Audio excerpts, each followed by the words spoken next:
Junior NTR అలాగే విశ్వక్ సేన్ అలాగే ఇంకా డీజే సిద్ధుతో ఎన్టీఆర్ అయితే తాజాగా దేవర ప్రమోషన్స్ అయితే అదరగొట్టేశారు. ప్రస్తుతం వాళ్ళిద్దరితో ఆయన చేసినటువంటి ఇంటర్వ్యూ అయితే ఎంతో ఎమోషనల్ గా ఉన్నది. అంతేకాకుండా అసలు మామూలు ఫన్ కాదు. సో జూనియర్ ఎన్టీఆర్ కి సంబంధించి దేవర ప్రమోషన్స్ వేరే లెవెల్లో అయితే సాగుతోంది. సిద్ధు జొన్నలగడ్డ విశ్వక్ సేన్ ఈ ఇద్దరు కూడా ఎన్టీఆర్ తో మంచి క్లోజ్ గా ఉంటారన్న సంగతి తెలిసిందే.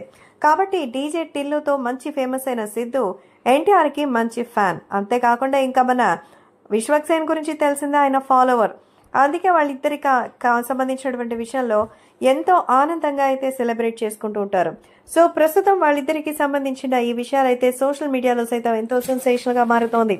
దేవర సినిమా 27th సెప్టెంబర్ రిలీజ్ కాబోతోంది. కేవలం కొద్ది రోజుల గడువు మాత్రమే ఉంది. ఎన్టీఆర్ ఈ సినిమాని ఎలాగా మన ముందుకు తీసుకొస్తారని ఎంతో ఆసక్తిగా ఎదురు చూస్తున్నారు. కాబట్టి నీ అంత రొమాన్స్ నా వల్ల కాదు సిద్ధు అంటూ సిద్ధు డీజే టిల్లీలో చేసిన రొమాన్స్ ని గురించి చెప్తూ ఉన్నారు. మొత్తం నా ఇజ్జత్ తీస్తున్నావు అంటూ సిద్ధు అయితే మన ఎన్టీఆర్ తో చెప్పినట్టుంది. ఇక విశ్వక్ కూడా ఇద్దరు సినిమా గురించిన విషయాలతో అయితే చెప్తున్నారు. యూత్ లో మంచి క్రేజ్ ఉన్న ఈ ఇద్దరు హీరోలతో మన గ్లోబల్ స్టార్ ఎన్టీఆర్ చేసిన ఇంటర్వ్యూ హిలేరియస్ ఫన్ గా ఉందని అయితే చెప్పొచ్చు. దేవర ప్రమోషన్స్ ఎంతో కొత్తగా చేస్తున్న నేపథ్యంలో ఇటీవల బాలీవుడ్ లోను తర్వాత నిన్న కాలీవుడ్ లోను ఈ రోజు మన తెలుగు వాళ్ళ కోసం అని సిద్ధు అలాగే విశ్వక్ తో ఇంటర్వ్యూ